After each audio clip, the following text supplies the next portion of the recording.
అనడానికి మీకు ఏం ఆధారం ఉంది? రాజ్యాంగంలో లేదా? మేము నామినేషన్ వేయకూడదని రాజ్యాంగంలో లేదా? చెప్పండి ఒకసారి. ఇలాంటి దాడులేంటి? మా తాత చిన్న ఉన్నప్పుడు చెప్పిండు రౌడీ రాజకీయం అని. నేను నమ్మలేదు, నా కళ్ళతోనే ఇప్పుడు చూస్తున్నా. ఇది కరెక్టేనా ఇలా దాడులు చేయడం? 18 ఏళ్ల పిల్లగాడు వాడు, వాడికి ఏం తెలియదు. వాడి పైన దాడులు ఎట్లా చేస్తారన్న మీరు? చిన్న పిల్లగాడిని 5-6 మందిని పెట్టి ఎట్లా కొట్టిస్తారు మీరు? ఇంత కూడా కనికరం లేదా? ఇలాంటి బెదిరింపులు కాదు. ఒకసారి మీ కాన్స్టిట్యున్సీలో అభివృద్ధి ఎలా ఉందో ఒకసారి చూసుకోండి. అలాంటి అభివృద్ధి చేయని వాళ్ళను, మధ్యలో తింటున్న వాళ్ళను దాడులు చేయండి అన్న. మేము మంచి చేయడానికి వచ్చినామన్నా, మాకేం తెలియదు. గెలిచి 10 మందికి న్యాయం చేద్దాం అనుకున్నా గానీ ఇట్లా నన్ను ఇట్లా చేస్తారని అనుకోలేదన్నా.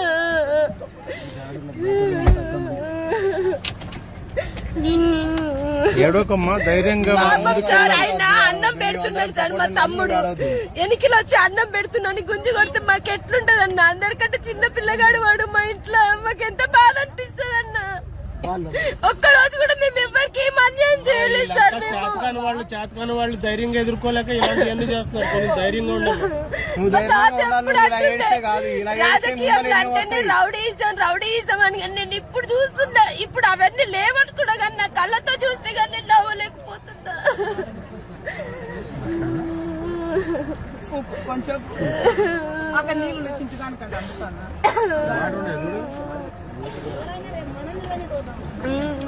నేను నిరుద్యోగుల సమస్యలు పోరాడడం కోసం వస్తే ఇన్ని చేస్తున్నారు. నాకు ఎన్ని బెదిరింపులు కాల్స్ వచ్చినా నేను ఎప్పుడు ఎవరిని ఏం పేర్లు చెప్పలేదన్నా. ఎందుకంటే నాకు అవసరం లేదు.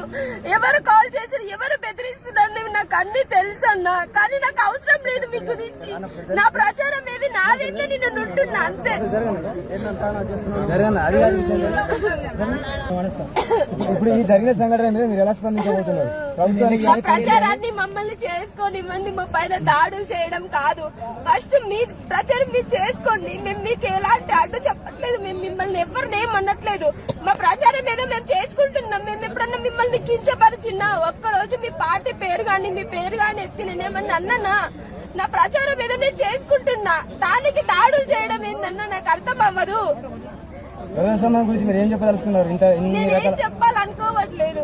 ఇప్పటికైనా మారండి అన్న. ఇప్పుడు రోజు మా పైన దాడి, రేపు మీ పైన దాడి. ఎవరు మంచిది? ఇప్పుడు ఓట్లు చీల్చాయని దాడులు చేస్తున్నారు. రేపు పరిస్థితి ఎలా ఉంటుందో ఒకసారి ఆలోచించుకుని ఓటేయండి. మంచి నాయకుడిని గెలిపించండి. మంచి నాయకుడిని ఎన్నుకోండి అన్న. మీరు మంచి నాయకుడని ఇంతకు ముందు గెలిపించిన వాళ్ళే ఇప్పుడు నా పైన దాడులు చేస్తారు.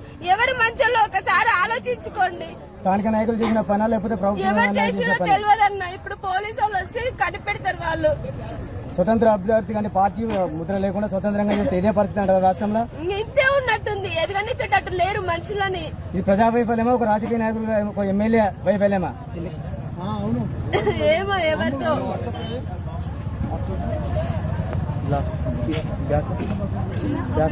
పోలీస్ ప్రొటెక్షన్ కోసం అడుగుతాము.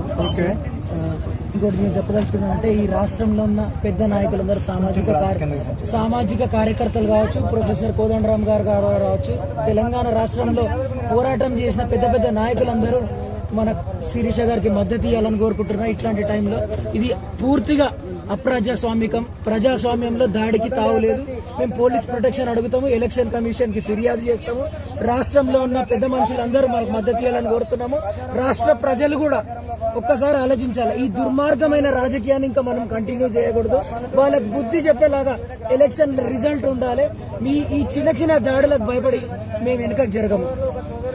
మాకు రాజ్యాంగం హక్కు ఇచ్చింది, పోటీ చేసే హక్కు ఇచ్చింది, ప్రశ్నించే హక్కు ఇచ్చింది, నిరుద్యోగుల కోసం పోరాడే హక్కు ఇచ్చింది, పోటీ చేసే హక్కు ఇచ్చింది. ఖచ్చితంగా ఈ ఎన్నికలు ఎన్ని దారుణాలు చేసినా కంటిన్యూ చేస్తాము. ప్రజలకి చేరుకుంటాము. బ్రహ్మాండమైన చరిత్రను సృష్టిస్తాము. హలో సార్, నా పేరు బరిలెక్క సార్. సార్ వెన్నచెర్ల నుంచి మేడం మేము మాట్లాడేది. ఇక్కడ ప్రచారానికి వస్తే దాడులు చేస్తుంది మేడం. ఇక్కడ మా తమ్ముని పైన దాడి చేసి మాకు ప్రొటెక్షన్ కావాలి. మేము తొందరగా రమ్మనండి. మేము ఎవరినన్నా వెన్నచెర్లనే మేము ఇక్కడ బస్ స్టాండ్ లోనే ఉన్నాం. మేము urgent ma'am please. Land mark ఏంది? గ్రామ పంచాయతీ ఇది. వెన్నచెర్ల ఊరు చివర్లో ఉన్నాం మేడం. పెద్దకొత్తపల్లి గ్రామ పంచాయతీ, పెద్దకొత్తపల్లి మండలం వెనచెల్ల గ్రామ పంచాయతీ మేడం. 5 మంది ఎవరు మేడం ప్రజెంట్ బర్రెలక ఎంపీ మన MLA candidate madam, MLA candidate Barrelakka మన స్వతంత్ర అభ్యర్థి బర్రెలక తమ్ముడిని అటాక్ చేశారు మేడం. కొల్లాపూర్ కాన్స్టిట్యున్సీ స్వతంత్ర అభ్యర్థి Barrelakka Sirisha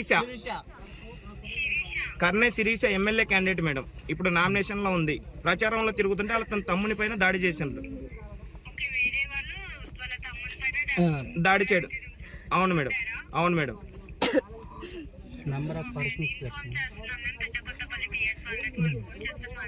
okay madam, welcome. Okay welcome madam.